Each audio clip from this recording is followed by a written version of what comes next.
வணக்கம். சிந்தனைக்களம் நிகழ்ச்சியை நாம் தொடரலாம். பாஜக ஆட்சியை அன்றைக்கு ஜெயலலிதா அம்மையார் கவிழ்த்தது வரலாற்று பிழை என்று அதிமுகவினுடைய முன்னாள் அமைச்சர் கடம்பூர் ராஜு பேசியிருக்கிறார். அவருடைய இந்த பேச்சானது அதிமுக தொண்டர்களிடையே மிகப்பெரிய அதிர்ச்சியை ஏற்படுத்தி இருக்கிறது. ஜெயலலிதா அம்மையாரையே குற்றம் சொல்லுகின்ற அளவிற்கு அல்லது அவரையே தாக்கி பேசுகின்ற அளவிற்கு இன்றைக்கு எடப்பாடி தலைமையிலான அதிமுக வந்து நிற்கிறதா என்ற கேள்விகளும் எழுகின்றன. எப்படி இவ்வளவு துணிச்சலாக அவர்கள் அம்மையார் ஜெயலலிதாவையே எதிர்த்து பேசுகிறார்கள், அவருடைய செயலையே தாக்கி பேசுகிறார்கள் என்ற பல்வேறு கேள்விகள் எழுகின்றன. நாம் பேசலாம். இந்த நிகழ்ச்சியில் நம்மோடு கருத்துக்களை பகிர்ந்து கொள்வதற்காக திமுகவின் சார்பில் திரு சூர்யா கிருஷ்ணமூர்த்தி அவர்கள் நம்மோடு இணைந்திருக்கிறார். அதேபோல் இந்திய கம்யூனிஸ்ட் கட்சியின் சார்பில் திரு லெனின் அவர்கள் இணைந்திருக்கிறார். அரசியல் விமர்சகர் திரு ராமசுப்ரமணியன் அவர்களும் இணைகிறார். கருத்துக்களை கேட்கலாம். அனைவருக்கும் வணக்கம். திரு சூர்யா, அதாவது அன்றைக்கு ஜெயலலிதா வாஜ்பாய் அவர்கள் தலைமையிலான பாஜக ஆட்சியை கவிழ்த்தது வரலாற்று பிழை அப்படின்னு சொல்லிட்டு இன்றைக்கு அதிமுகவினுடைய முன்னாள் அமைச்சர் ஒருத்தர் பேசுகிறாரு. அதை எப்படி பார்க்குறீங்க? அவர் சொல்வது எந்த அடிப்படையில் அவர் அப்படி சொல்கிறாரு? இல்லை இது வந்து ஜெயலலிதா அம்மையாரையே தாக்கி பேசுகிறார் அப்படின்ற மாதிரி அதிமுகவினர் ஃபீல் பண்ணுறாங்கன்னு சொல்கிறாங்க. எப்படி எடுத்துக்கிறது? இல்லை, ஜெயலலிதா 1999க்கு பிறகு ஒரு கூட்டத்தில் வெளிப்படையாக ஒத்துக்கிட்டாங்க, நான் வாழ்க்கையில் ஒரு பெரிய தவறு பண்ணிட்டேன், அது வந்து பாஜகவோட கூட்டணி வைத்தது, அந்த தவறுக்கு பிராயச்சித்தமாக அந்த ஆட்சியை நானே கவிழ்த்தேன் அப்படின்னு சொன்னாங்க. ஆனால் வரலாற்று சோகம் என்னென்னா, அந்த அம்மையாரே வந்து திரும்பி பிஜேபி கூட கூட்டணி வச்சாங்க. அது தனி கதை. இப்போ நாம் என்ன சொல்கிறோம் அப்படின்னா, ஜெயலலிதா ஏடிஎம்கே பிஜேபி ஏடிஎம்கே கூட்டணி வரலாற்று பிழை, அதை கவிழ்த்தது, அதை நேர் செய்வதற்கு நான் செய்த செயல்னு ஜெயலலிதா சொல்கிறாங்க. இன்றைக்கி ஒரு 25 வருஷம் கழித்து அவருடைய கட்சியினுடைய முன்னாள் அமைச்சர் ஒருத்தர், மூத்த தலைவர் ஒருத்தர், கூட்டணி வச்சது சரி, அதை கவிழ்த்தது தப்பு அப்படின்னா அவர் யாரை நோக்கி சொல்கிறார்? அப்பட்டமாக ஜெயலலிதாவை மிக கடுமையாக விமர்சிக்கிறார். அதில் நாங்கன்னு சொன்னிக்கிறது என்னன்னா, இந்த ஒரு படத்தில் ஒரு மீம் இருக்கும், பிரகாஷ்ராஜ் வந்து கொஞ்சம் கொஞ்சமாக அந்த வெக்கத்தை விட்டுட்டு ஷர்ட்டை கழட்டிட்டு நடந்து போகிற மாதிரி, முதல்ல இப்போ நாங்கள் அப்படின்னு ஆரம்பிக்கிறாங்க, நாங்கள் செய்த தவறு அப்படின்னுட்டு, அடுத்தது அதிமுக செய்த தவறு அப்படிம்பாங்க, அடுத்தது ஜெயலலிதா செய்த தவறு அப்படிம்பாங்க. ஏன் அப்படின்னா, அதிமுகவினுடைய இயல்பே தன்னுடைய எஜமானருக்கு விசுவாசமாக இருக்க வேண்டும் அப்படிங்கிறது தான். எம்ஜிஆரோடு இருந்தவர்கள் அவருக்கு விசுவாசமாக இருந்தார்கள். எம்ஜிஆருக்கு பிறகு ஜானகி அம்மையாரும் ஜெயலலிதாவுக்கும் பிளவு ஏற்பட்ட போது அந்த பக்கம் இருந்தவர்கள் அம்மையார் ஜெயலலிதாவை எவ்வளவு தரக்குறைவாக, எவ்வளவு கேவலமாக பேசினார்கள்ங்கிறதுக்கு இன்னைக்கு வரைக்கும் வரலாற்று பதிவு இருக்கு, ஆவணங்கள் இருக்கு. அம்மையார் ஜெயலலிதாவோடு இருந்தவர்கள் ஜானகி அம்மையாரை என்னெல்லாம் பேசினாங்கிறதுக்கு ஆவணம் இருக்கு. இன்னும் சொல்ல போனால் அந்த அம்மையாரே பேசினாங்க, மோரில் விஷம் வச்சாங்கிறத தொடங்கி ஏகப்பட்ட விஷயத்த அந்த அம்மையாரே பேசினாங்க. அதுக்கு அடுத்தது சசிகலாவுக்கு இவர்கள் எவ்வளவு உயர்ந்த இடத்தை கொடுத்தார்கள், எப்படி தூக்கி போட்டாங்க, டிடிவியை எப்படியெல்லாம் தூக்கி வச்சு நிறுத்தினாங்க, எப்படி தூக்கி போட்டாங்க, ஓபிஎஸ் எவ்வளவு புலங்காகிதம் அடைஞ்சு கொண்டாடினாங்க, இன்னைக்கு ஓபிஎஸ் அவங்க என்ன நிலைமையில் வச்சுருக்காங்க அப்படிங்கிறது எல்லாம் ஒப்பிட்டு பார்த்தோம் அப்படின்னா, அதிமுகவினுடைய இயல்பே தன்னை வளர்த்து விட்டவர்கள் கழுத்தில் கை வைப்பது, தன்னை வளர்த்து விட்டவர்களுக்கு துரோகம் செய்வது, தன்னை யாரெல்லாம் தூக்கி நிறுத்தினாங்களோ அவங்க இல்லாத பிறகு, அவங்க பவர்லெஸ்ஸாக போன பிறகு அவங்களை எவ்வளவு கொச்சைப்படுத்த முடியுமோ, கேவலப்படுத்த முடியுமோ அதை செய்வதுங்கிறது அதிமுகவினுடைய இயல்பு. அந்த இயல்பை இன்னைக்கு அவர் வெளிப்படுத்தியிருக்கிறார் அப்படின்னு தான் பார்க்க வேண்டியிருக்கு. சரி, இன்னைக்கு ஏன் இதை சொல்லணும்? ஏன்னா இன்னைக்கு அவர்களுடைய எஜமானர் பாஜக. அதை எடப்பாடி பழனிசாமி கன்ஃபஸ் பண்றாரு. ஒவ்வொரு ஊர்லேயும் போய் ஒரு ஆளுங்கட்சி எதிர்கட்சி என்ன பண்ணணும், நாங்கள் இன்னதெல்லாம் செஞ்சோம், ஆளுங்கட்சி இதையெல்லாம் செய்ய மறுத்துருச்சு, தவறிடுச்சு, நாங்கள் வந்தால் இதெல்லாம் செய்வோம், இதுதான் ஒரு உரையினுடைய பெரும்பான்மையாக இருக்கும். ஆனால் எடப்பாடி பழனிசாமி உரையில் இதெல்லாம் ரொம்ப சின்ன போர்ஷன், 5%, 6%, 10% தான். கேட்கறதுக்கு தெம்பு இருந்துச்சுன்னா நீங்கள் கேட்டு பாருங்க. ஆனால் அவருடைய உரையினுடைய பெரும் பகுதி என்னவா இருக்குன்னா, பிஜேபி அதிமுக கூட்டணி ஏன் சரி, பிஜேபி ஏன் மதவாத கட்சி இல்லை, நீங்கள் கூட்டணி வைக்கும்போது மதவாத கட்சி இல்லையா அப்படின்லாம் கேட்குறாரு. அன்னைக்கு காமன் மினிமம் ப்ரோக்ராம்னு ஒன்று இருந்துச்சு. கூட்டணியை, இந்தியா முழுமைக்கும் கூட்டணியை வந்து தீர்மானிக்கக்கூடிய இடத்தில் முத்தமிழறிஞர் கலைஞர் இருந்தார், திமுக இருந்துச்சு. பிஜேபி என்ன செய்யணும், என்ன சொல்லணுங்கிறத திமுக டிசைட் பண்ணுற இடத்துல இருந்துச்சு. இன்னைக்கு கூட்டணி உண்டா இல்லையாங்கிற அறிவிப்பே அமித்ஷா தான் வெளியிடுறாரு. இன்னைக்கு ஆட்சி கூட்டணி ஆட்சியா இல்லையாங்கிறத அமித்ஷா தான் சொல்றாரு. முதலமைச்சர் கேண்டிடேட் யாருங்கிறத எடப்பாடி அதான் அமித்ஷாவே சொல்லிட்டாரு, நான் தான் முதலமைச்சர் கேண்டிடேட். அதுல இவருக்கு ஒரு புலங்காகியம், அதுல இவருக்கு ஒரு சந்தோஷம். அப்ப எஜமானர்கள் மாறிவிட்டார்கள், அந்த எஜமானர்களுக்கு விசுவாசமா இருக்கணும். அப்ப கடம்பூர் ராஜு என்ன நினைக்கிறாரு, எடப்பாடி வந்து அவர் வந்து சாவர்கர் பரம்பரைன்னு நிரூபிச்சார்னா, சாவர்கரை விட கேவலமான ஒரு பரம்பரைனா அப்படின்னு நிரூபிக்கிறதுக்காக இவர் வந்து தன்னை வந்து தன் சொந்த கட்சியினுடைய தலைமையே, தன்னை ஆளாக்கியவர்களையே அம்மையார் ஜெயலலிதாவையே எவ்வளவு கொச்சப்படுத்த முடியுமோ அவ்வளவு கொச்சப்படுத்திருக்கிறார்கள் தான் இன்னைக்கு அவர் பேசுனதனுடைய அடிப்படை. கண்டிப்பா சரியா. லெனின் சார், இப்போ அதாவது இதய தெய்வம் புரட்சி தலைவி அம்மா அவர்கள் இந்த வார்த்தையை வந்து அவங்க ஒவ்வொரு சென்டென்ஸுக்கு முன்னாடியும் சேர்த்து பேசுவாங்க. ஒரு 10 சென்டென்ஸ் வச்சு ஒரு பேராகிராஃப் இருந்துச்சுன்னா அதில் 10 முறை இதை வந்து அவங்க குறிப்பிடுவாங்க. இப்போவும் வந்து அது மாதிரி பேசிட்டு இருந்ததை நம்ம பார்த்தோம். ஆனால் திடீர்னு பார்த்தா இப்போது ஜெயலலிதா அம்மையாரையே வந்து தாக்கி பேசுகிறாங்க. அவர் வரலாற்று பிழை செய்துட்டார் அப்படின்னு சொல்லிட்டு அது ஒரு பெரிய குற்றச்சாட்டாக இங்கே வந்து அவர் வைக்கிறாரு. இது எப்படி பார்க்குறீங்க திடீரென்ற இந்த மாற்றம்? வரலாற்றுக்கு வந்த சோதனை, வரலாற்று பிழையெல்லாம் வரலாற்று எச்சையில் சொல்ல வேண்டிய கட்டத்தில் இருக்கிற காலத்தில் நாம் வாழ்கிறோங்கிறது தான். என்ன உண்மைன்னா 1999 1999 சுப்பிரமணிய சுவாமி அவர் தான் அந்த டீ பார்ட்டி வச்சதுக்கு அந்த வரலாறெல்லாம் உங்களுக்கு தெரியும். இவர் சொல்லும்போது அது வெறுமனே ஏதோ வாய் தவறி சொன்னதில்லை. சுப்பிரமணிய சுவாமியை பயன்படுத்தி அந்த ஆட்சியை கவிழ்த்தது ஒரு வரலாற்று பிழை. கூடா நட்பு, அது ஒரு கூடா நட்பாக இருந்து கேடா முடிந்தது. அதனால 15 ஆண்டு காலம் திமுக ஒன்றியத்தில் ஆட்சி பொறுப்புக்கு விட்டோம். அதனால தான் அவர்கள் இன்றைக்கு வசதியோடு இருக்கிறார்கள். அதெல்லாம் சொல்லியிருக்காங்க. அதையும் நான் இணைச்சு பார்க்கணும். அப்போ அவர்கள் உயிரோடு இருக்கிறதுலையும் அம்மா என்று வாய்மூடி மௌனித்து கைகட்டி நின்றவர்கள். இனி அவர்கள் யாரும் வரப்போறதில்லை. இப்ப இருக்கிற எஜமானுக்கு எதை நம்ம பிடிக்குமோ அதை பேசுவோம், அவர் எடுக்கிற முடிவுகளை பேசுவோம் என்பதற்காக எம்ஜிஆரே நாளைக்கு இது மாதிரி பேசலாம். அதனுடைய நிறுவன தலைவர் எம்ஜிஆரையே நாளை இப்படி பேசுவார்கள். ஏன்னா இவர்களுக்கு அந்த வரலாறும் கிடையாது, அதை பற்றிய பார்வையும் கிடையாது. இவர்களுடைய மூளை முழுவதுமே ஒரு அடிமைத்தனத்தில் சிக்கொண்டு கிடக்கிறது. அதன் விளைவாகத்தான் இப்படிப்பட்ட வார்த்தை பிரயோகம் என்பது வருகிறது. அப்ப நீங்க இன்னைக்கு என்ன வருது, ஒரு விஷயத்தை யோசிச்சு பாருங்க. ரைட்டு, அது வரலாற்று பிழை. இப்போ ஏன் நீ சொல்லணும், இந்த கூட்டணியோடு ஏன் முடிச்சு போடணும்? ஏன்னா உங்கள் வயிற்றுல பணம் கட்டி இருக்குது, பல என்ன மடியில் கனம் இருக்கிறது, வழக்குகள் வந்து விடும், ஈடி மிரட்டும். எனவே அவர்களை மகிழ்விப்பதற்காக அவர்களுக்கு உகந்த கருத்துக்களை, அதாவது கூட்டணி கட்சியை பாராட்டுவாங்க பேசுவாங்க, ஆனால் தன் கட்சிய தலைவர்களை தாழ்த்தி கூட்டணி கட்சி உயர்த்துவதற்காக ஒரு தலைவர் பேசுறாருன்னா அது இந்த உங்க ஊர் கடம்பூர் ராஜு அவர்கள் தான் பேசியிருக்கிறார். அதுவும் உங்க ஊர்னா நம்ம ஊர், நம்ம தமிழ்நாட்டை சார்ந்தவர்கள் சொல்றேன், கோயில்பட்டியில் நடந்த கூட்டத்தில் பேசியிருக்கார். இதன் மூலம் அதிமுக அணுக்க தொண்டர்களுக்கு அவர் விடுக்கிற செய்தி என்னன்னா, நீங்க கடந்த காலத்துல ஜெயலலிதாவுடைய ஆதரவாளராக இருந்திருக்கலாம், எம்ஜிஆரின் ஆதரவாளராக இருந்திருக்கலாம், அதுக்கெல்லாம் நீங்க முற்றுப்புள்ளி வைத்து விட்டு இப்போது இங்கே வந்து நிற்க வேண்டும். எடப்பாடி தான் ஒரே எழுதப்பட்ட தலைவர், அவர் வாழ்நாள் பொதுச் செயலாளர் என்று சொன்னவர். என்ன சொல்ற, நிரந்தர பொதுச் செயலாளர், எட்டர்னல், அதுக்கு அழிவில்லாததுன்னு அர்த்தம். ஆனால் இன்னைக்கு என்ன நிலைமைக்கு வந்திருக்கிறது? எனவே ஒரு சித்தாந்த அடிப்படையில் ஒரு கட்சி வளர்கிற போது அந்த சித்தாந்த நிலை கொண்டு எல்லாவற்றையும் பார்க்கும். இவர்களுக்கும் சித்தாந்தம் என்பதற்கும் எந்த இடத்திலும் பொருத்தம் இல்லை. அதன் விளைவாகத்தான் போகிற போக்கில் என்னென்ன வாயில் வருகிறதோ, என்னென்ன உதிக்கிறதோ, என்னென்ன தோன்றுகிறதோ அதையெல்லாம் பேசி அதற்கும் ஒரு கைத்தட்ட வாங்கி கூட்டணி கட்சிக்கு சலாம் போடுகிற அந்த வேலையை தான் செய்கிறார்களே தவிர உண்மையில் வழக்குக்கு பயந்து தன் மீது எந்த குற்றச்சாட்டும் வந்துவிடக்கூடாது என்கிற அந்த ஒரு அடிப்படையில் தான் இந்த கூட்டங்களே நடந்து கொண்டிருக்கிறது. அப்படித்தான் நான் பார்க்கிறேன். சரி, பேசுவோம் நாம.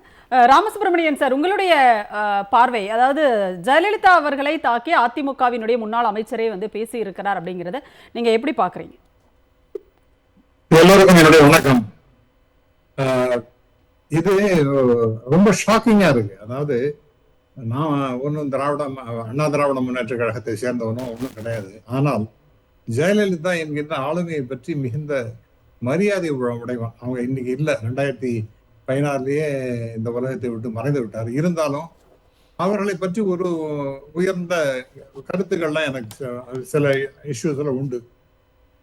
அப்படிப்பட்ட எனக்கு, அதாவது அதிமுகவை சேராத எனக்கே இது ஒரு மிகப்பெரிய ஷாக்காக இருக்கின்றதுன்னா, எப்படி இந்த அதிமுக தொண்டர்கள் இந்த பேச்சை எடுத்துக்கொள்வார்கள் அப்படிங்கிறத நாம் பார்க்கணும்.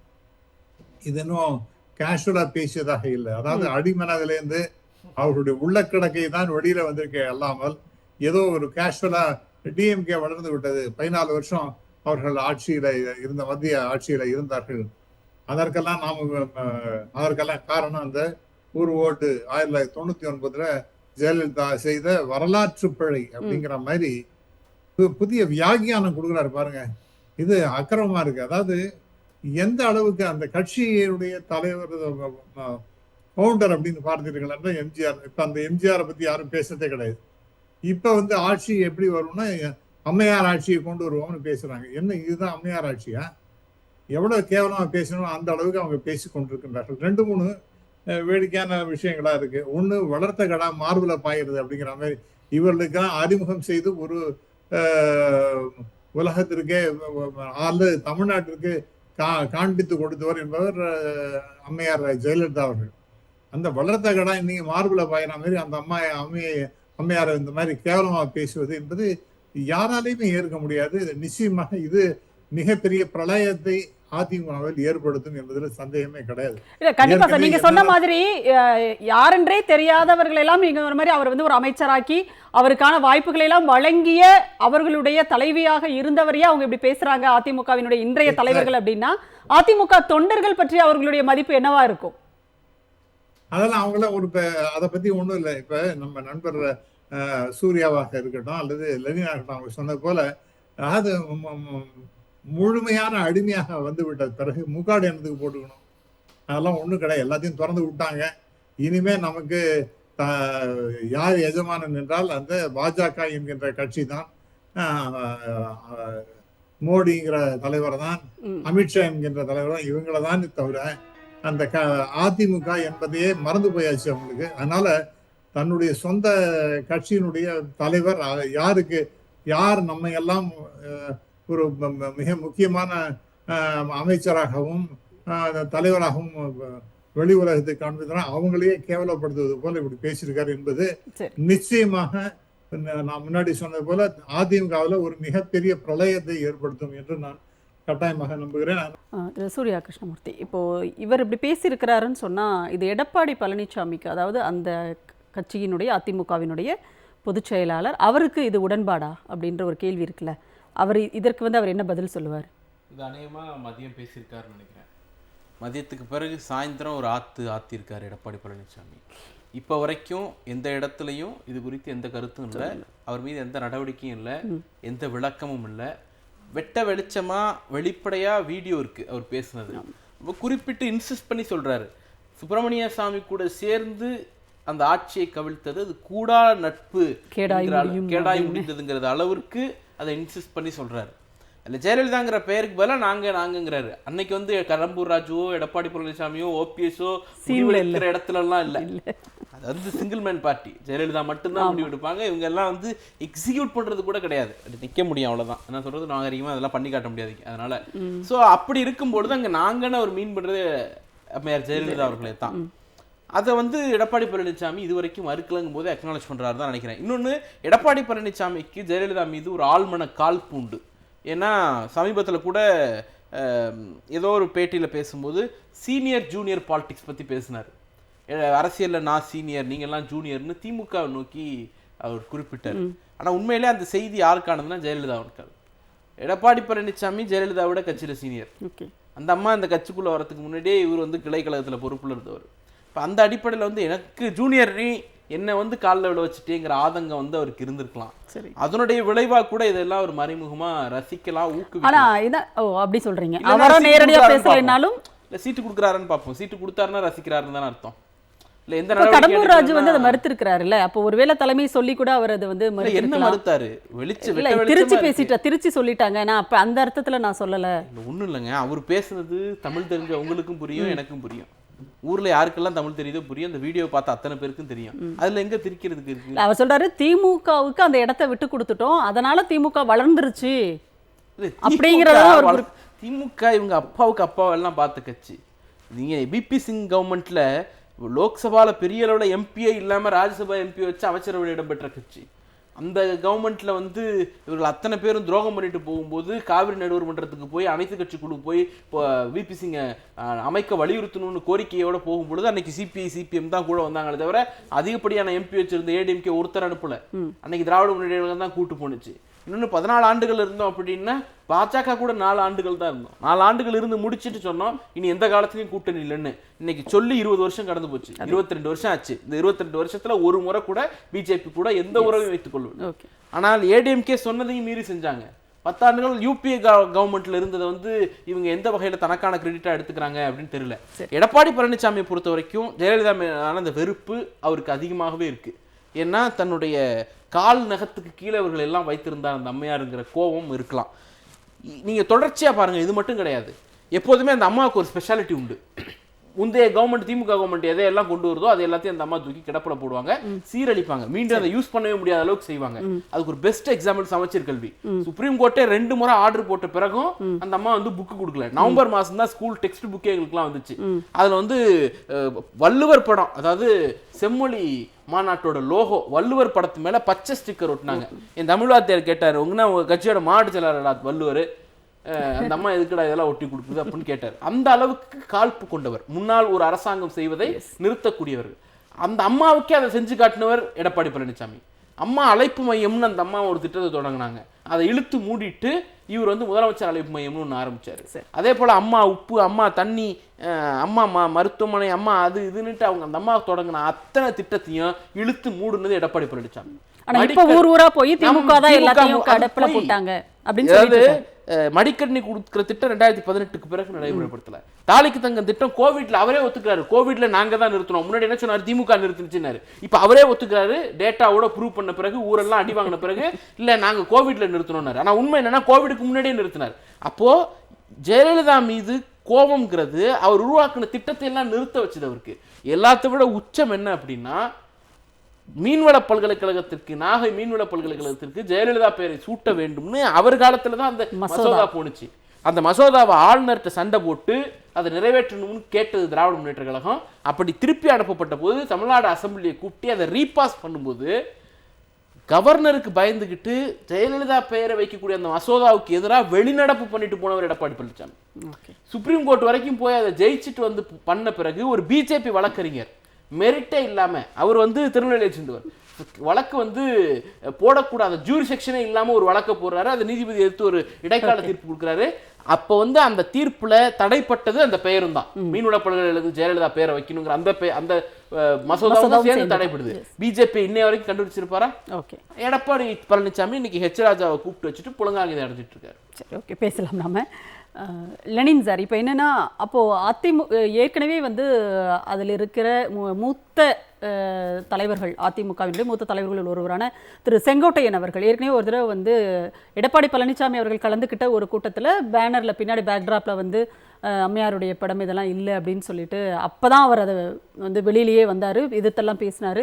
அவர் இந்த பக்கம் இவர் இந்த பக்கம் அப்படிலாம் இருந்துச்சு. அப்போ இப்போ வந்து இதுக்கு என்ன ரியாக்ட் பண்ணுவார் செங்கோட்டையன்? நிச்சயமாக அந்த கட்சியில் இருக்கக்கூடிய அடிமட்ட தொண்டர்கள்லேருந்து உண்மையான விசுவாசிகள் பலர் இருக்காங்க, இல்லைன்னு சொல்லிட முடியாது. அவர்களுக்கெல்லாம் இது பெரும் மன உளைச்சலை ஏற்படுத்தும். அதற்கான எதிர்வினைகளை நாம் கிட்ட நாளை மறுநாள் தான் பார்க்கலாம். இதற்கான எதிர்வினைகள் அநேகமாக சமூக வலைத்தளங்களில் பெருசாக இன்னும் வரல, சில பேர் போட்டிருக்காங்க. ஆனால் அவர் வந்து சூர்யா சொன்னது மாதிரி தான் அப்படி பேசலை, திருத்தி வெளியிட்டார், திரிச்சிட்டாங்கன்னு அவர் திருப்பின்னு சொல்லுவார், இவர் திருச்சி போட்டதாக சொல்கிறாங்க. ஆனால் உண்மை அது அல்ல. இது தெளிவாக இருக்குது, அவர் பேசிய இன்டென்ஷனும் தெளிவாக இருக்குது. அப்போ ஒரு கட்சியினுடைய ஆளுமையாக, அம்மாவாக, எல்லாரும் நெடுஞ்சான்கிடையா விழுந்த அந்த அம்மாயை, இதே தெய்வம், நீங்க சொன்ன மாதிரி தெய்வமாக்கிய ஒருத்தர். அப்ப அதெல்லாம் நடிப்பா கோபால் அப்படின்ற மாதிரி பெரும் நடிப்பு. கோபால் இந்த நடிப்பு இத்தோட நின்றுடுச்சா அப்படின்னா நிக்காது, இன்னும் தொடரும். ஆனா அதே நேரத்துல உள்ள கிடங்கையில என்ன உண்மை இருக்குதோ அது வெளிப்படை, அதனுடைய வெளிப்பாடுதான் இந்த மாதிரியான வார்த்தை பிரயோகங்கள். நீங்க சில ஜெயலலிதா அவர்கள் நமக்கு நிறைய விமர்சனங்கள் உண்டு, விமர்சனங்களுக்கு அப்பாற்பட்டவர் இல்லை. ஆனா சில விஷயங்கள போல்டா டிசிஷன் எடுக்கக்கூடியவர் தான். குறிப்பாக எடுத்து சொன்னீங்கன்னா சங்கர்ராமன் கொலை வழக்கு, அந்த கொலை வழக்கு வந்த உடனே சட்டம் எல்லாருக்கும் சமந்தான் அப்படின்னு காஞ்சி காமகோடியை கைது செய்தார்கள். அதை எதிர்த்து பேசணும்னுட்டு பேசிட்டு தலைமறைவாக ஓடியவர் தான் இப்போ இருக்கிற நம்ம குருமூர்த்தி. அதுவும் வடப்புலத்தில் போய் சாமியார் வேடம் தெரிந்து ரொம்ப காலம் பதுங்கி இருந்து வந்துட்டு தான் இப்போ வீரவாசனம். அவர் இவரை ஆண்மை உள்ளவனான்னு கேட்டார். இப்போ எடப்பாடி இன்று வரலையும் பேசலையே. எனவே இது ஏதோ இதோட மட்டும் நிற்க நினைக்கிறீங்க, சொந்த தாக்குதல் அவர் மீது வருகிற போது கூட அமைதி காப்பார்கள். அப்படி ஒரு அடிமை புத்தி அவங்கள்ட்ட இருக்கு. பாஜகவோ பாஜகவினுடைய சார்ந்தவர்களோ தங்களுடைய கட்சி தலைவர்களை குறித்து என்ன பேசினாலும் அது கோபமும் வராது. ஆனா பாஜக சாதகமாகவும் இவர்கள் பேசுவார்கள் அப்படிங்கிறது கண்டிப்பா சார். குருமூர்த்தி பலமுறை அதை சொல்லியிருக்காரு. நான் பேசினேன்னு சொல்லியிருக்காரு. இன்னைக்கு வரலையும் அதுக்கான கண்டிப்பா அதிமுகவில் யாரும் கொதிக்கல. ஆனா நமக்கெல்லாம் கோவம் வந்துச்சு. எங்க முதலமைச்சர் எப்படி இருந்தாலும் எப்படி பேசலாம் அப்படின்னு. நம்ம எதிரியாக இருந்தாலும் அவருக்கான கண்ணியம், அவருக்கான சுயமரியாதை மதிக்கிறோம். இல்ல கண்டிப்பா கண்டிப்பா. ஏன்னா அன்றைக்கு அவர் முதலமைச்சராக இருந்தார். எப்படி இருந்தாலும் எங்களுக்கும் சேர்த்து தானே அவர் முதலமைச்சர்னு சொல்லிட்டு. அப்படி இருக்கிற போது அந்த பதவியின் கண்ணியத்திற்காகவாது இவர் திரும்ப பெற்றிருக்கணும், மன்னிப்பு கேட்டிருக்கணும். ஆனா அந்த கூட்டணி இன்னைக்கு உறவாடி கொண்டிருக்கிறது. அவர்கள் எல்லாம் நல்லவர்களாக இருக்கிறார்கள் என்றால் இது தமிழ்நாட்டை நாசப்படுத்தும் கும்பல் என்பதை நாட்டு மக்கள் உணர வேண்டும். அதுதான் நாம உணர வேண்டியது. கண்டிப்பா சார், பேசுவோம் நம்ம. ராமசுப்ரமணியன் சார், இப்போ சூர்யா கிருஷ்ணமூர்த்தி பேசும்போது சொன்னாரு, எடப்பாடி பழனிசாமிக்கு ஜெயலலிதா மீது ஆழ்மனதில் ஒரு பெரிய காழ்ப்புணர்ச்சி இருக்கிறது. அவர் என்னை விட ஜூனியர், அவர் காலில் என்ன விழ வச்சுட்டாரு அப்படிங்கிற ஒரு காழ்ப்புணர்ச்சி இருக்கு. அதனால தான் அவர் இப்படி தொடர்ந்து இது மாதிரி பண்ணிட்டே இருக்காரு அப்படிங்கிற ஒரு விஷயத்தை முன்வச்சார் இல்லையா? இப்போ இது குறித்து உங்களுடைய பார்வை என்ன சார்? அப்படி ஒரு காழ்ப்புணர்ச்சின்னா அவர் வார்த்தைக்கு வார்த்தை அம்மா அம்மான்னு தான் சொல்றாரு. புரட்சி தலைவி இதய தெய்வம் தான் அவரும் பேசுறாரு. உண்மையிலே அப்படி ஒரு எண்ணம் இருந்திருக்குமா அவருக்கு? ஆழ்மனதில் அப்படி இருக்கலாம். அது நம்மால வெளிப்படையாக அதை தான் வச்சு பேசுறான்னு சொல்ல முடியாது. ஆனால் நான் தான் சீனியர், ஆனா எனக்கு அந்த முக்கியத்துவம் இல்லாமல் போச்சு. அவங்க சிஎம் ஆயிட்டாங்க, அவங்களுக்கு கீழே தான் நாமெல்லாம் வேலை செய்யற மாதிரி இருந்தது அப்படிங்கிற மாதிரி ஒரு அருவருப்பான எண்ணம் அவருக்கு இருந்திருக்கலாம். அது ரொம்ப இன்சல்ட்டிங்காக கூட இருந்திருக்கலாம். ஆகவே அந்த மாதிரி வாய்ப்பு நிச்சயம் இருக்கிறதுக்கு வாய்ப்பு இருக்கு. ஏன்னா நான் சீனியர், என்னை விட அவங்க ஜூனியர், இருந்தாலும் கூட அவங்க சிஎம் ஆனாங்களே அப்படிங்கிற அந்த காழ்ப்புணர்ச்சி இன்னும் கூட அப்படியே உள் மனதிலே கனலாக இருக்கலாம் என்று நான் கருதுகிறேன். அப்புறம் மேடம் உமா, நீங்க ஒண்ணு சொன்னீங்க, அது ரொம்ப வெரி இன்ட்ரெஸ்டிங் ஆப்சர்வேஷன் நான் நினைக்கிறேன். அதாவது இந்த செங்கோட்டையனை பத்தி சொன்னீங்க. செங்கோட்டையன் ஒரு இதுல ஒரு பின்னாடி இருக்கிற பேனர்ல ஜெயலலிதா அம்மையாரோட படம் இல்லைன்னு சொல்லிட்டு வானத்துக்கும் பூமிக்கும் குதியா குதிச்சார். அவர் என்ன பண்ணுவாரா இதுக்கு? இந்த மாதிரி நேரடியாக ஒரு வரலாற்று பிழை, ஹிஸ்டாரிக் பிளண்டர் ஜெயலலிதா அம்மையார் செய்தது அப்படின்னு இவங்க பேசுறாங்கன்னா அதை பத்தி அவர் என்ன பேச போகின்றார்? அவரை போன்ற மற்ற தலைவர்கள் என்ன பேச போகின்ற? ஒண்ணும் வராது. ஏன்னா அவங்க அடிமை சாசனம் எழுதி கொடுத்ததுனால. யாரு முதல்ல இந்த கட்சி கிட்டத்தட்ட 2016 டிசம்பர் 5ஆம் தேதி, அதுக்கு முன்னாடியே அந்த பிரச்சனைகள்லாம் ஆரம்பிச்சுடுது. அந்த கட்சியை கொஞ்சம் கொஞ்சமாக சிதைத்து பல்வேறு வகையில சிதைச்சு ஒண்ணும் இல்லாம ஆக்கிட்டாங்க. 4-5 பீசஸாக இப்போ தற்போது இருந்து கொண்டிருக்கு. இல்ல, ஒருவேளை நீங்களும் சூர்யா கிருஷ்ணமூர்த்தி சொன்ன மாதிரி அம்மையா ஜெயலலிதா மீது இருக்கிற காழ்ப்புணர்ச்சினால சரி அவங்க வழிநடத்திய கட்சி எப்படி போனா என்ன அப்படின்னு விட்டுட்டாரா பழனிசாமி?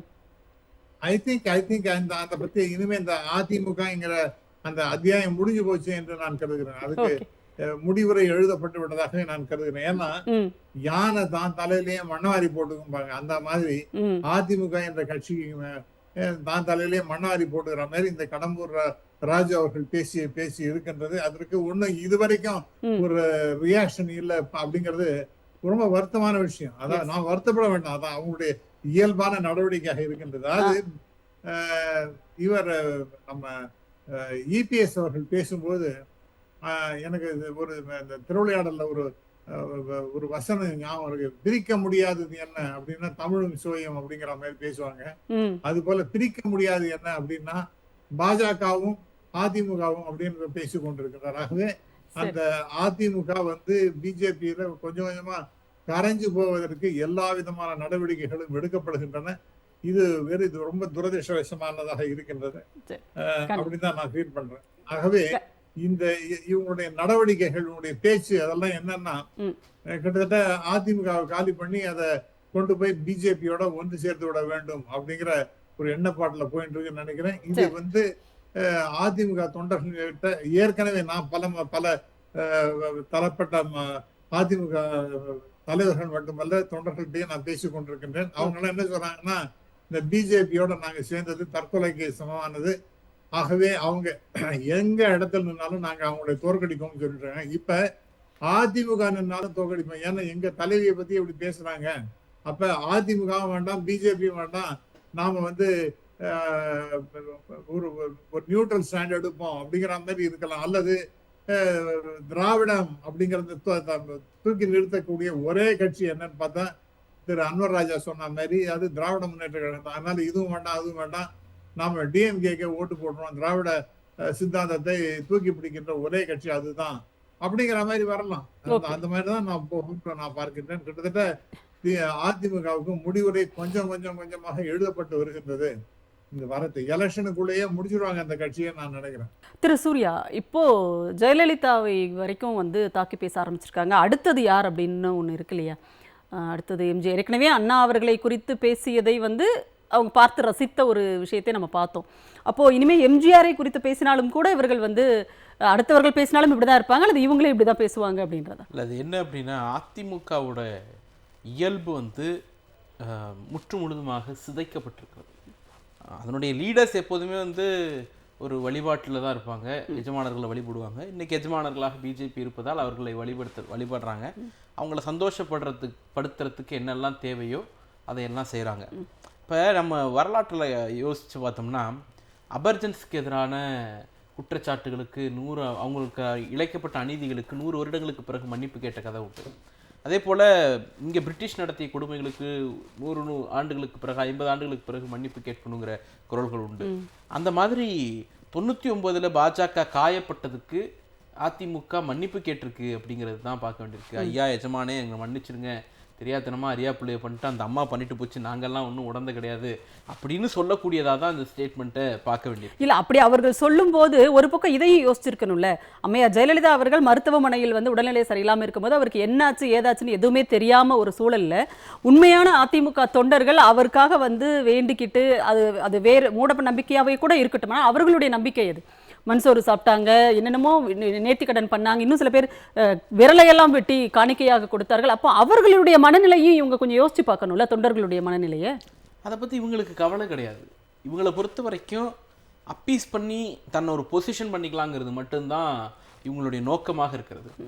ஏன்னா அதிமுகவினுடைய உண்மையான கேடஸ் வந்து திராவிட முன்னேற்ற கழகத்து பக்கம் எப்போதும் வந்து விட்டார்கள். மிச்சம் இருக்கிறவர்கள் வேணா அங்கே இருப்பாங்க. அதாவது திமுகவினுடைய வெறுப்பு மட்டுமே அப்படிங்கிறதன் அடிப்படையில் இருந்தவங்க வேணா அங்கே இருப்பாங்களே தவிர ஒரு கோர் டிராவிடியன் ஐடியாலஜி பட் ஆனால் திமுக பிடிக்காது அப்படின்னு இருந்தவங்க பல பேர் வந்து திராவிட முன்னேற்ற கழகத்தை நோக்கி வந்துட்டாங்க. நிறைய உதாரணம் பார்க்க முடியும். நீங்கள் 2020ஆம் ஆண்டு எடப்பாடி பழனிசாமி 19க்கு பிறகு ஒரு மாஸ்டர் ஸ்ட்ரோக் அப்படின்னு நினச்சிட்டு ஒரு விஷயத்த பண்ணுறாரு. தன்னுடைய அரசியல் ராஜதந்திரத்தின் அடையாளம் நினச்சிட்டு ஒன்று பண்ணுறாரு. என்னென்னா ஊரக உள்ளாட்சி நகர்ப்புற உள்ளாட்சின்னு வரலாற்றிலே இல்லாத வகையில் உள்ளாட்சி தேர்தல்களை பிரித்து நடத்துகிறார். இந்த ஊரக உள்ளாட்சியை ஏன் முதல்ல நடத்துகிறாருன்னா தனக்கு இதுவரைக்கும் எந்த வெற்றியுமே கிடைக்கல, நாடாளுமன்றத்தில் கிடைக்கல, அப்புறம் அப்போ நடந்த சட்டமன்ற இடைத்தேர்தல் கிட்டத்தட்ட 20 தொகுதிகளுக்கு மேலே நடந்த தேர்தல்களில் கிடைக்கல. அப்போ ஏதாவது ஒரு வெற்றியை பெற்றுட்டா தான் தன்னை வந்து ஒரு தலைமைக்கான தகுதியுள்ளதாக தமிழ்நாட்டில் ப்ரூவ் பண்ண முடியும். அப்படிங்கிறதுக்காக எங்கெல்லாம் எந்த பாக்கெட்லலாம் ஏடிஎம்கே ஸ்ட்ராங்காக இருக்குது அங்கெல்லாம் வீழ்த்தவே முடியாதுன்னு வரலாறு முழுக்க இருக்கும்ல, அந்த இடங்களை மட்டும் தனியாக பிரித்து முதல்ல தேர்தல் நடத்துகிறார். அதுலேயே 25% 10% 12% டிராஸ்டிக்காக சரிஞ்சுது. 4% 5% 19 20% திராவிட முன்னேற்ற கழகம் வளர்ந்தது. அப்போ 2020 மற்ற தேர்தல்கள்லாம் கூட விட்டுருங்க, அவங்களுடைய ஸ்ட்ராங் ரூட்னு கருதப்படுற ஊரக உள்ளாட்சியில் மிகப்பெரிய தோல்வி அதிமுக எதிர்கொண்டது. திராவிட முன்னேற்ற கழகம் பெரிய வெற்றியை பெற்றது. அப்போ அதுதான் சைன். போஸ்ட் ஜெயலலிதா போஸ்ட் கலைஞர் தமிழ்நாட்டினுடைய பொலிட்டிக்கல் ஈக்குவேஷன் மாறிடுச்சு அப்படிங்கிறது. திராவிட இயக்கம் தமிழர் தமிழ்நாட்டு உரிமை இந்த மாதிரிலாம் பேசக்கூடிய அத்தனை பேரும் எங்களுடைய முதலமைச்சர் தமிழ்நாட்டுடைய முதலமைச்சர் எங்களுடைய தலைவருக்கு பின்னால் திமுகவில் அணிவகுத்து நிற்கிறார்கள் அப்படிங்கிறதுக்கு ஈரோடு கிழக்கு ஒரு சாட்சி, இப்போ நடந்த விக்கிரவாண்டி இடைத்தேர்தல் ஒரு சாட்சி. இல்லைன்னா அவங்க ஆல்டர்னேட் ஆப்ஷன் சீமானுக்கு போயிருக்கலாமே. 2 பேர் நின்றுமே சீமான டெபாசிட் வாங்க முடியல அப்படின்னா என்ன அர்த்தம்? ஓவர் ஹீமிங்கா வந்து திராவிட முன்னேற்ற கழகத்தை நோக்கி அவர்கள் அணிவகுத்து அப்படிங்கிறது தான் சைன். அப்ப அதை வந்து இவங்களுக்கு என்ன தன்னுடைய சீட்டை வந்து ஜெயிச்சுக்கணும் அப்படிங்கிறதுக்காக சில முயற்சிகள் எடுக்கிறாங்க. ஆனா அதெல்லாம் இல்ல, இவங்க அது ரைட், அந்த முயற்சிகளை அவங்க எடுக்கிறாங்க அப்படின்னாலும் கூட அதுக்குன்னு ஒரு கட்சி இருக்கணும்ல, இருந்தாதானே வந்து அதுவும் கூட நடக்கும். இல்ல அதான் சொல்றேன்ல, நீங்க எஜமானர்களை குஷிப்படுத்த வேண்டும். போட்டியை நீங்கள் மற்ற கட்சிகள் எல்லாம் போட்டி எப்படி இருக்கும்? இப்போ கம்யூனிஸ்ட் இயக்கங்கள்லாம் யார் அதிக காலம் சேவை செய்கிறார்களோ அது அடிப்படையில் பொறுப்பு கொடுப்பாங்க. திராவிட இயக்கங்களில் திராவிட முன்னேற்ற கழகத்தில் பவர்ஃபுல்லானவங்க யாரு, மக்கள் பணியில் யார் சிறப்பாக இருக்கிறாங்க, கொள்கை தீவிரமா யார் இருக்கிறாங்க, அதிகமான கூட்டங்கள் யார் நடத்துறாங்க, செயல்பாடு பெர்ஃபார்மன்ஸ் அடிப்படையில், அதாவது பொலிட்டிக்கல் பெர்ஃபார்மன்ஸ்ங்கிறது மக்கள் அணுகிறது, கட்சி நடத்துறது அது. ஆனா ஏடிஎம்கேவை பொறுத்த வரைக்கும் பெர்ஃபார்மன்ஸ்ங்கிறது யார் அதிகமா பெண்ட் பண்றா, யார் அதிகமா ஊர்ந்து போறா, யார் அதிகமா காலு கீழே போறா, இதுதான் அவங்க காலை தொட்டு கும்பிடுறா. இவ்வளவுக்கு எவ்வளவு ஹம்பிளா இருக்கிறாங்க, தன்னுடைய பாஸ்க்கு எவ்வளவுக்கு எவ்வளோ அடிமைப்படுத்தி கிடக்குறாங்க, அல்லது எவ்வளோக்கு எவ்வளோ கீழ்ப்படிந்து நடக்கிறாங்க. அந்த ஹம்பிள்னஸ் தான் அங்க வந்து தகுதி.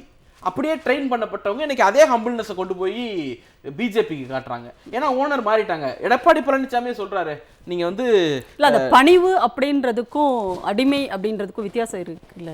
பணிவுங்கிறது தலைமைக்கு பணிவா இருக்கிறதுங்கிறது வேற. நீங்க வந்து காலில் விடுறத பணிவுன்னு சொல்ல முடியாது. மரியாதைக்கே ஒரு பிறந்த நாளுக்கு, ஒரு திருமண நாளுக்கு மூத்தவர்களை பார்க்குறோம், ஆசீர்வாதம் வாங்குறோம் அப்படிங்கிறத நீங்க பணிவுன்னு சொல்லலாம். உள்ள பணிவா இருக்கு அப்படின்னுட்டு பார்க்குற இடத்துல எல்லாம் விழுறதோ அல்லது மேலே ஹெலிகாப்டர் போகும்பொழுது கீழே சாஷ்டாங்கமா விழுறதோ வந்து பணிவுல வராது. அது அடிமைகளிலே சிறந்த அடிமை நான் தான், பெர்ஃபார்மன்ஸ் படி எனக்கு தான் நீங்கள் அதிகமாக கொடுக்கணும்னு கிளைம் எடுக்கிறதா தான் பார்க்க வேண்டியிருக்கு. ஏன்னா மாண்புமிகு அமைச்சர் தங்கம் தென்னரசு அவர்கள் தமிழ்நாடு பட்ஜெட் இந்த கூட்டத்தொடரில் ஏடிஎம்கேவை நோக்கி ஒரு விஷயத்தை சொல்கிறாரு. கணக்கெல்லாம் நாங்கள் சரியாக போடுறோம், ஆனால் உங்கள் கணக்கை வேற யாரோ போடுறாங்க, கவனமாக இருந்துக்குங்க அப்படின்னா. உடனே தமிழ்நாடு முழுக்க டிபேட், அதை எப்படி எங்களை பார்த்து சொல்லலாம் அப்படின்னுட்டு. ஆனால் அது சொன்னது அங்கே உள்ளே இருக்கிற ஏடிஎம்கே எம்எல்ஏக்களுக்கோ முன்னாள் அமைச்சர்களுக்கோ எடப்பாடி பழனிசாமிக்கான செய்தி கிடையாது. திமுக சொன்ன செய்தி கடைக்கோடியில் அதிமுக கொடியை பிடிச்சிக்கிட்டு அண்ணாவை நினைச்சுக்கிட்டு எம்ஜிஆர் நினைச்சுக்கிட்டு இருக்கக்கூடிய தமிழ்நாடு திராவிடம்ங்கிற உணர்வோடு இருக்கக்கூடிய அந்த கடைக்கோடி தொண்டனுக்கான செய்தி. இன்னைக்கு அதுதான் நடக்குது. இவரே ஒத்துக்கிட்டார்ல, டெல்லிக்கு போன உடனே பிரஸ் கூப்பிடும் பொழுது இல்லைங்க நான் கட்சி ஆஃபீஸை பார்க்க வந்தேன்னாரு. கட்சி ஆஃபீஸை பார்க்க போறேன்னு 3 கார் மாதிரி எதுக்கு எடப்பாடி போய் அமித்ஷா வீட்டுக்கு போனாரு. அமித்ஷா வீட்டுக்கு போகும்போது சொல்றது என்ன, நான் கட்சி ஆஃபீஸை பார்க்க வந்தேன் அப்படின்னா கட்சி தலைமையாக அமித்ஷா வீடு அப்படிங்கிறது தானே. அமித்ஷா கட்சி முடிவு எடுக்கிறாருங்கிறத கூட கொஞ்சம் நாகரிகமா எடுத்துக்கலாம். குருமூர்த்தி எடுக்கிற லெவலுக்கு தான் அதிமுக வந்திருக்கு. ஏன்னா குருமூர்த்தி யாருங்கிறது அவர் வீட்டுக்கு கீழேயோ மேலேயோ குடியிருக்கே தெரியாது. அப்படிப்பட்டவர் தான் ஒரு பிரதான அரசியல் கட்சியினுடைய தலையெழுத்தை தீர்மானிக்கிறாருங்கிற இடத்துல இருக்கும் பொழுது இதெல்லாம் ஆச்சரியம் அளிக்கல. அது அதிமுக தொண்டர்களுக்கும் ஆச்சரியம் அளிக்காது, பழகியிருப்பாங்க. சரி, கண்டிப்பாக லெனின் சார், இப்போ இது அதாவது எடப்பாடி பழனிசாமி உள்ளிட்ட இன்றைக்கு இருக்கிற அதிமுகவினுடைய தலைவர்கள் இப்படி தான் நடந்துக்குவாங்கங்கிறதுல அவங்களுக்கு எந்த ஆச்சரியமும் இல்லை அப்படின்னு சொல்லிட்டு இருக்காது அதிமுக தொண்டர்களுக்கு அப்படின்றது சரி, ஆச்சரியம் இல்லாமல் இருக்கலாம். ஆனால் அவர்கள் உயிருக்கு உயிராக நேசித்த ஒரு தலைவரை குறித்து இவர்கள் இப்படி பேசுவதையும் அவர்கள் வந்து ஆச்சரியப்படாமல் இருப்பாங்களா, அல்லது அது ஒன்றும் இல்லை அப்படின்ற மாதிரி கடந்து போயிடுவாங்களா? அப்படி கூட விஷயங்கள் இருக்குமா? வழக்கு மன்றத்தில் திரு செல்வி ஜெயலலிதா அவர்கள் மீது தீர்ப்பு வந்தபோது எத்தனை பேர் தீக்குளிச்சாங்க, எவ்வளோ கலவரம் நடந்தது. இப்போ இந்த மாதிரி வந்த பிறகு ஒரு எதிர்வினா கூட வரவில்லை என்றால் நம்ம அந்த மனநிலையை பார்க்குறோம். அல்லது சூர்யா சொன்ன மாதிரி உண்மையான அதிமுகவினர் யாருமே இப்போ அந்த கட்சியில் இல்லை அப்படின்னு எடுத்துக்கிறாங்க. அதில் ஒரு உண்மை இருக்கிறது. என்ன காரணம்னா உண்மையான அதிமுக என்று சொன்னால் திராவிட உணர்வு உள்ளவர்கள், அந்த மாதிரி உள்ளவர்கள் மொழி குறித்து மாநில உரிமை குறித்து கவலைப்படக்கூடியவர்கள் இருக்கிறாங்க. இப்போ அவர்கள்லாம் வந்துட்டாங்க. ஏன்னா உங்களுக்கு தெரியும் 2024 நாடாளுமன்ற பரப்புரை 4வது கட்டத்தில் அண்ணாமலை டெல்லியிலேருந்து பேசினார்.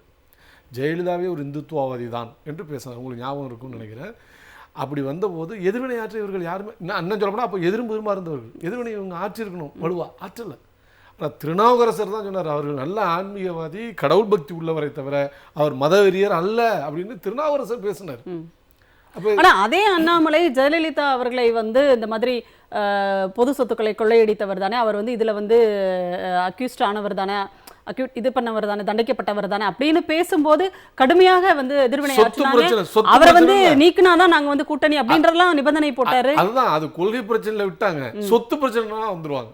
ஏன்னா இது வந்து இவங்களை பாதிக்கிற விஷயம். அதே செல்வி ஜெயலலிதா கொடநாடு எஸ்டேட்ல படுகொலை நடந்துச்சு, என்ன பண்ணாங்க அவங்க ஆட்சி காலத்துல? அது குறித்து ஏதாவது தீவிர நடவடிக்கை எடுத்தாங்களா? அதற்கு யார் பின்புலமாக இருந்தார்கள்? அவங்க மீது என்ன நடவடிக்கை? எல்லாமே இது ஒரு மாய மந்திரமான திரை போடப்பட்டிருக்கிறதா இல்லையா? எனவேதான் சொல்றோம். எனவே இந்த அதிமுகவினுடைய அடிமட்ட தொண்டர்கள், உணர்வு உள்ளவர்கள், அவங்க எல்லோருமே என்ன நினைக்கிறார்கள் என்றால் இது ஒரு பொருந்தா கூட்டணியில் இருக்கிறது. அதிமுக பாஜக என்பது சொல்லுவாங்க, உங்களுக்கு தெரியும், ஆக்டோபஸ் பாஜக ஆர்எஸ்எஸ் கும்பல். அந்த ஆக்டோபஸ் கரத்தில் அதிமுக என்கிற எம்ஜிஆரால் கண்டெடுக்கப்பட்ட அந்த கட்சியை உள்ளே வைத்து விட்டார்கள். அது அநேகமாக சுவாலா பண்ணிடுச்சு. இன்னும் செரித்து அதை கொன்றொழிக்கணும். அது ஒன்று தான் பாக்கி இருக்கு. அந்த கடைகோடியில் இருக்கக்கூடியவர்கள் அதை உணர்ந்து தான் அதற்கு எதிரான நடவடிக்கைகள் இப்போ இல்ல நீங்க சொல்ற மாதிரி அதிமுக தொண்டர்கள் வந்து கூட்டணி வைத்ததையே அவர்களால் வந்து ஏற்றுக்கொள்ள முடியவில்லை, ஒரு பெரிய கொந்தளிப்புல தான் இருக்காங்க அப்படிங்கிறதெல்லாம் சொல்லிட்டு வரும்போது, ஆனா இன்றைக்கு எடப்பாடி பழனிசாமி அவர்கள் இன்னைக்கு ஊர் ஊரா போறாரு. அவர் பேசுறது பொய்யாக பேசினாலும் கூட ஒரு ஊர் ஊரா போய் பேசுறாரு.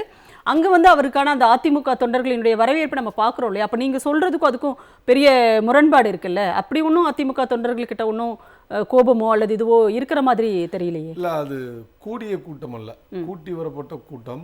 நீங்கள் சமூக ஊடகங்களில் போய் பார்த்தீங்கன்னா அந்த சேலை கொடுத்தது, பொருள் கொடுத்தது, இந்த ஊருக்கு நாங்கள் அடுத்த ஊருக்கு இன்னொரு செட்டு வரும்னு சொல்கிறது, இதெல்லாம் வெளிப்படையாக இருக்குது. நீங்கள் வந்து முன்னாடி ஒரு காலத்தில் மறைக்கலாம், இனிமேலாம் மறைக்க முடியாது. சமூக வலைதளங்களில் வியாபித்து கிடக்கிற அந்த காட்சி சுருள்கள், காணொலி காட்சிகளை இவர்கள் கூட்டிய கூட்டம் எப்படிப்பட்டது என்பது தெளிவாக சொல்லியிருக்கு. எனவே அதிமுகவில் இதுவரை பயணித்து உணர்வு நிலையில் இருந்த அதனுடைய தொண்டர்கள் அத்தனை பேரும் மனக்குமுறலோடு இருக்கிறார்கள். ஏன்னா கடந்த நாடாளுமன்ற தேர்தல் முடிந்த கையோடு இனி இந்த கட்சியில் இருக்கலாம், இந்த கட்சி ஒரு பாஜக எதிர்ப்பு தமிழ்நாட்டில் ஒரு ஆரோக்கியமான எதிர்க்கட்சியாக செயல்படும் என்ற நினைப்பில் மிகப்பெரிய இடியை விழ வைத்தது இவருடைய கூட்டணி. அதான் டெல்லிக்கு சூர்யா சொன்ன மாதிரி என்ன 7 தீவு தாண்டிய உயிர் இருக்குன்னு அந்த காலத்தில் ராட்சசனுடைய உயிர் சொல்லுவாங்க. அது மாதிரி இந்த கூட்டணியின் உயிர் 4 கார் தாண்டி போய் பேசி அமித்ஷா அவர்களுடைய வீட்டில் எடுத்துட்டு வந்திருக்கு. அப்போ அமித்ஷாவுடைய இயல்பு என்ன? நம்ம தமிழ்நாட்டில் ஒரு பழமொழி உண்டு, ஆமை புகுந்த வீடும் அமினா இது புகுந்ததும் உருப்படாதுன்னு. அமித்ஷா புகுந்த எந்த கட்சியும் இந்தியாவில் உருப்பட்டதில்லை. அவர்களோடு கூட்டணி இருந்த சிவசேனா என்ன பாடுபட்டுக்கிட்டு இருக்குன்னு நாட்டு மக்களுக்கு தெரியும். பிஜு ஜனதால் கூட்டணி கூட இல்லைங்க, ஆனால் ஆதரித்து வாக்களித்து கொண்டே இருந்தார்கள் நாடாளுமன்றத்தை அவங்க வைக்கிற எல்லா சட்டங்களுக்கும். விளைவு என்ன பார்த்தீங்களா? இன்னைக்கு நிற்கிறாங்க. அதே மாதிரி ஒவ்வொரு கட்சி, நீங்கள் ஜெகன்மூர்த்தி, நம்ம ஜெகன் ரெட்டி எல்லாவற்றிற்கும் அவங்க தான் பண்ணிக்கிட்டு இருந்தாங்க. அரசியல் ரீதியான முடிவுகள் முழுவதும் எடுத்துக்கொண்டே இருந்தார் அவருக்கு ஆதரவாக. இன்னைக்கு என்ன நிலையில் இருக்கா? ஜெகனை ஓரம் கட்டிட்டு ஜெகனுக்கு எதிரான சந்திரபாபு நாயுடுவோடு இருந்துக்கிட்டு இப்போ பண்ணிட்டு இருக்காங்கல்ல. இப்படி நீங்கள் ஒவ்வொன்றா எடுக்கலாம். நீங்கள் காஷ்மீர்லேருந்து இந்தியா வரலையும் எடுத்துட்டீங்கன்னா பல அரசியல் கட்சிகளுடைய மூடு விழாக்களை செய்த அவர்கள் தான். எனவே எல்லாவற்றையும் தின்று செரிக்க அப்படியெல்லாம் அவங்கெல்லாம் வந்து ஒரு வீக்கான லீடர்ஸ். எடப்பாடி பழனிசாமி வந்து ரொம்ப ஸ்ட்ராங் லீடர், அதனால வந்து நாங்கள் அப்படியெல்லாம் வந்து எங்க கட்சியை உடைக்க விட்டுற மாட்டோம். இப்போ நீங்கள் ஸ்ட்ராங் லீடர் நான் ஏற்றுக்கிறேன்னு வச்சுங்க ஒரு வாரத்துக்கு கூட. ஏன் செங்கோட்டையன் இவரால் கட்டுப்படுத்த முடியல? அவர் ஏன் ஒரு தனி இது எடுத்தாரு? இப்போ எப்படியும் கொண்டு வந்துட்டார்ல, வழிக்கு கொண்டு வந்துட்டாரு. எங்கே கொண்டு வந்திருக்கிறாரு? பணிந்த பிறகுதானே வந்திருக்கிறாரு. அந்த கொண்டு வருதல் என்பது அதுதானே. நீங்க கேட்கலாம், டிடிவியை பாஜக சொல்லி சேர்க்கல இல்ல, ஓபிஎஸ் சேர்க்கல. நீங்க இது தேர்தல் நெருங்குறப்பதான் உண்மை தெரிய வரும். இல்ல அது அவர் இன்னொன்னு சொல்லி இருக்காரு, பாஜக கூட்டணியில் இருப்பவர்கள் இந்த அது கூட்டணிக்குள் கூட்டணி அப்படிங்கறதையும் அப்ப சொல்லிட்டாரு. தெளிவாக இருக்கிறது. தனது சொத்தை, தனது குற்றங்களை, தன் மீதான எந்த என்ன சொல்ல போனால் அமலாக்கத்துறை ரைடோ சிபிஐ ரைடோ வந்துவிடக்கூடாது என்பதற்காக உருவாக்கப்பட்ட கூட்டணியை தவிர அரசியலுக்காக, தமிழ்நாட்டின் நலனுக்காக, தமிழ்நாட்டு மக்களின் நலனுக்காக உருவாக்கப்பட்ட கூட்டணி அல்ல. பச்சை தமிழரின் கூட்டணி அல்ல, பச்சை துரோக கூட்டணின்னு தான் குற்றம் சாட்டுறோம். கண்டிப்பா குறைந்தபட்சம் அதிமுகவினுடைய நலனுக்கானது கூட இல்லை.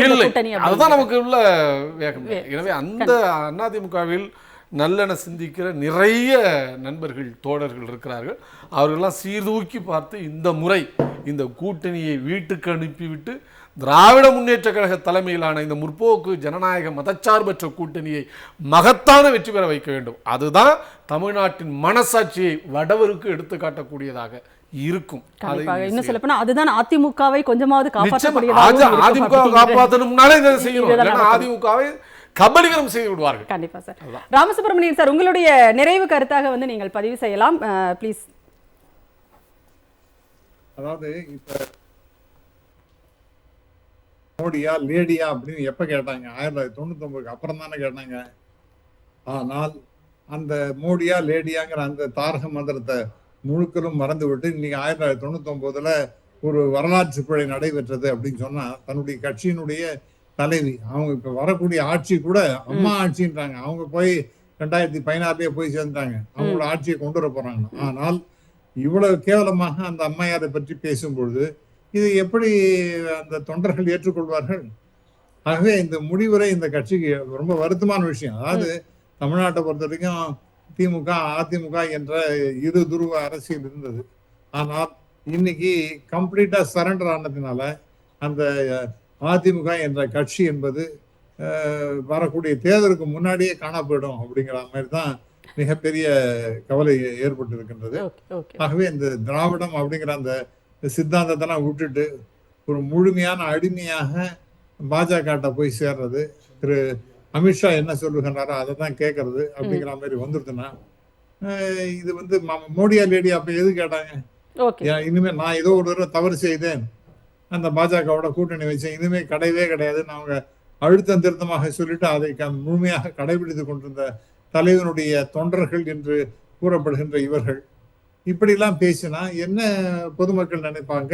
எப்படி அதிமுக தொண்டர்கள் அதை எடுத்துக்கொள்வார்கள்? இதுதான் மிக முக்கியமான கேள்வி. ஆனா நான் மற்ற விஷயங்கள்லாம் கூட நான் போகல. ஆகவே இது வந்து மிகப்பெரிய செட்பேக் ஃபார் ஏடிஎம்கே.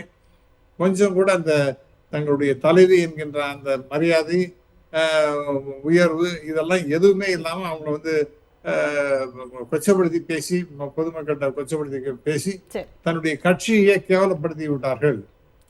அதற்கு முடிவுரை எழுதுகின்றார்கள் என்பதுதான் இந்த பேச்சு, இந்த வரலாற்று பிழை என்கின்ற பேச்சினுடைய சாராம்சம் என்று நான் கருதுகிறேன். கண்டிப்பாக சார். நன்றி. அதாவது தங்களுடைய தலைவரையே மதிக்காதவர்கள் எப்படி தொண்டர்களை மதிப்பார்கள் அப்படிங்கிறது இதில் இருக்கிற ஒன்லைன் அப்படின்னு நம்ம புரிஞ்சுக்கலாம். பேசுவோம். உங்களுடைய கருத்துக்களை 3 பேரும் எங்களோடு பகிர்ந்து கொண்டமைக்கு மிக்க நன்றி. சிந்தனைகளம் நிகழ்ச்சி தொடர் நிறைவடைகிறது. மீண்டும் ஒரு நிகழ்ச்சியில் சந்திப்போம். அதுவரை நன்றி, வணக்கம்.